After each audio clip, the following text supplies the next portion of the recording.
4 फरवरी 1916 बनारस हिंदू विश्वविद्यालय के उद्घाटन समारोह में महात्मा गांधी। तो बनारस यदि हमारे मंदिर और पूजा घर। कल शाम जब मैं विश्वनाथ जी के दर्शन के लिए गया तो मुझे ख्याल आया कि यदि कोई अजनबी इस महान मंदिर के दर्शन के लिए आए तो वो हम हिंदुओं के बारे में क्या सोचेगा। वो जरूर हमारी आलोचना करेगा। क्या ये महान मंदिर हमारे चरित्र को नहीं दर्शाता? क्या ये उचित है कि इस मंदिर तक जाने वाली गलियां इतनी गंदी हों और किसी भी तरह से इस मंदिर के चारों ओर मकान बना दिए जाएं जहां तंग गलियों में जाना मुश्किल हो? यदि हम अपने मंदिरों में सफाई और खुली जगह नहीं रख सकते तो फिर हमारी अपनी व्यवस्था कैसी होगी? हमारा स्वराज्य कैसा होगा? क्या अंग्रेजों के जाने के बाद हमारे मंदिर पवित्रता, स्वच्छता और शांति के केंद्र बन सकेंगे? ये बातें राष्ट्रपिता महात्मा गांधी ने 1916 में अपनी बनारस यात्रा के दौरान कही थी। 100 साल से भी ज्यादा समय तक श्री काशी विश्वनाथ के दर्शन को बनारस आने वाला हर तीर्थयात्री अपने अनुभव को शब्दशः इसी तरह बता सकता था।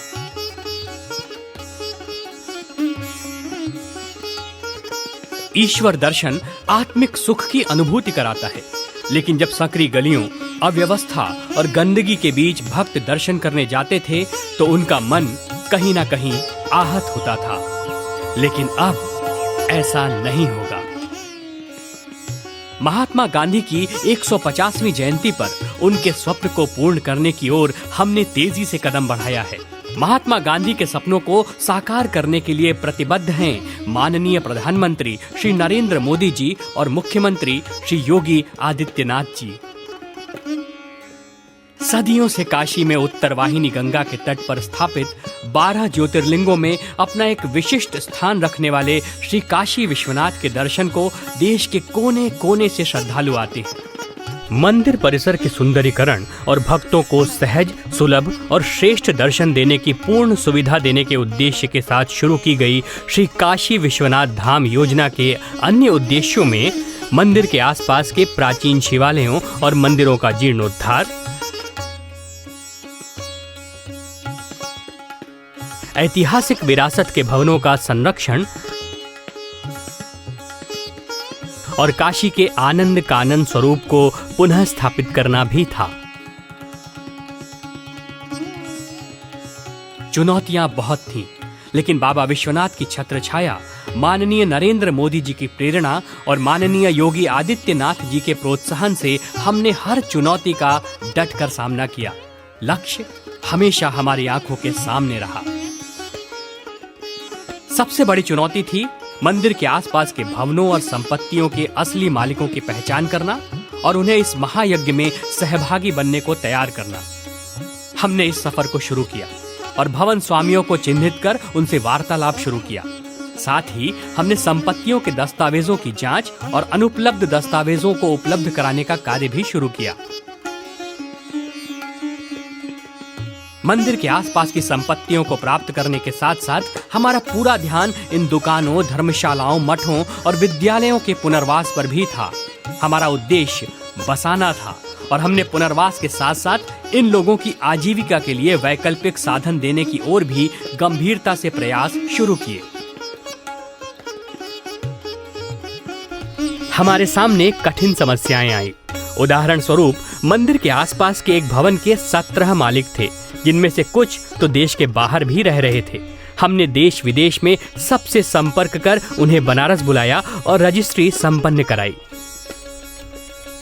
इस तरह की अनेक चुनौतियों के साथ साथ मंदिर के आसपास के मकानों में सालों से नगण्य किराया देकर रह रहे लोगों को हटाना, घाट पर स्थित मलिन बस्तियों को हटाना और सरकारी और सेवायित संपत्तियों को अधिग्रहित करना हमारे सामने आई कुछ प्रमुख चुनौतियों में थीं, जिन्हें हमने दूर किया।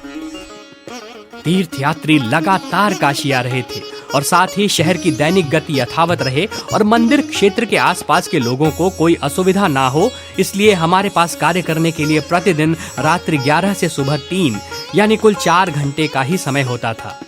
इसी कार्यावधि में हमने अपने सभी संसाधन केंद्रित किए और आगे बढ़ना शुरू किया।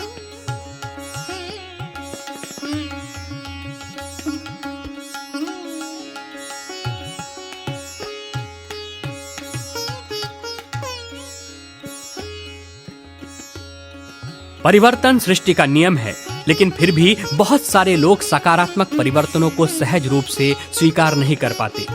दूरदृष्टि के अभाव में स्थानीय दुकानदारों और निवासियों में से कुछ ने इस परियोजना का विरोध शुरू किया। हमने स्थानीय लोगों के पुनर्वास के लिए योजनाएं बनाई और दुकानदारों और व्यवसायियों के लिए व्यवसाय स्थल के निर्माण का विश्वास दिलाया।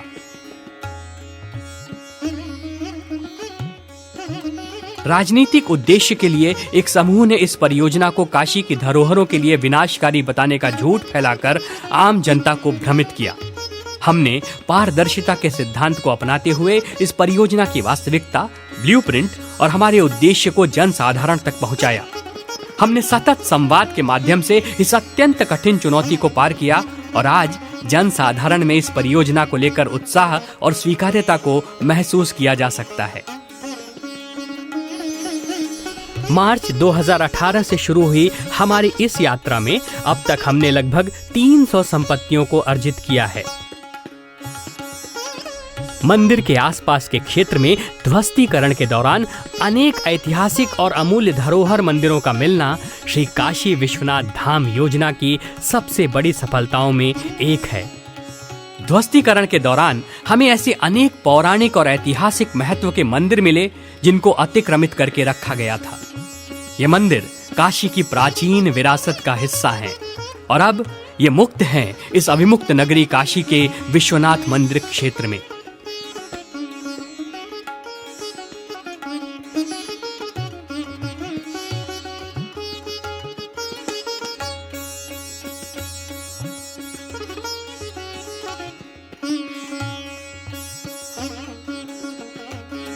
कहते हैं काशी का कंकर कंकर शंकर है। स्कंद पुराण के काशी खंड के अतिरिक्त अन्य पुराणों में भी यहाँ के जिन लौकिक देवालयों का वर्णन है, उनमें से कुछ अवश्य इस परियोजना के कारण आज आम जनता के लिए प्रकट हुए होंगे, ऐसा विश्वास है।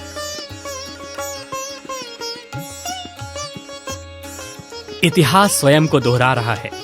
जिस तरह गुजरात के महान सोमनाथ मंदिर को पहले रानी अहिल्याबाई ने संरक्षित किया और उसके बाद लौह पुरुष सरदार वल्लभ भाई पटेल के दृढ़ संकल्प ने उसे वर्तमान का भव्य रूप दिया, उसी तरह काशी विश्वनाथ मंदिर को भी रानी अहिल्याबाई का संरक्षण प्राप्त हुआ था और अब माननीय श्री नरेंद्र मोदी जी के दृढ़ संकल्प से वर्तमान भव्य परिसर की नींव पड़ी है। माननीय राज्यपाल और माननीय मुख्यमंत्री जी की उपस्थिति में इस पूरी योजना के प्रेरणा स्रोत माननीय प्रधानमंत्री श्री नरेंद्र मोदी ने बाबा विश्वनाथ और भगवती गंगा के आशीर्वाद से हर हर महादेव की गूंज के बीच श्री काशी विश्वनाथ धाम को देश की धर्मप्राण जनता को समर्पित किया।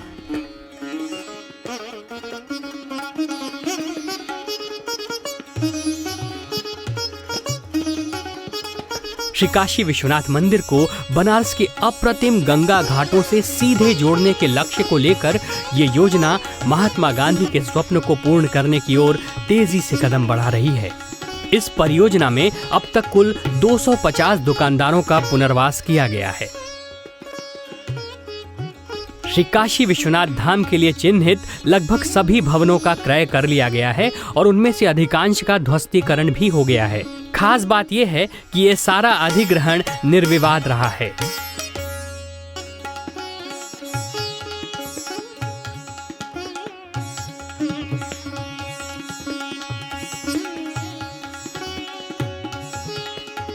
सुरम्य गंगा के तट पर श्री काशी विश्वनाथ धाम का सभी सुविधाओं से युक्त भव्य परिसर न केवल दर्शनार्थियों के लिए सुखद अनुभव लेकर आएगा, बल्कि देश की सांस्कृतिक राजधानी के गौरव को नई ऊंचाई देकर काशी से उठने वाली सांस्कृतिक चेतना को एक नया स्वर देगा।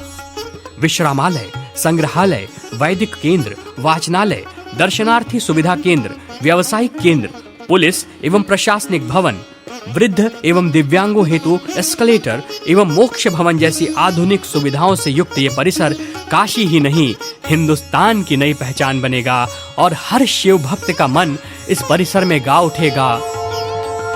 गंगा तरंग रमणीय जटा कलापम गौरी निरंतर विभूषित वाम भागम नारायण प्रियमनंग मदापहारम वाराणसी पुरपतिम भज विश्वनाथम भज विश्वनाथम भज विश्वनाथम।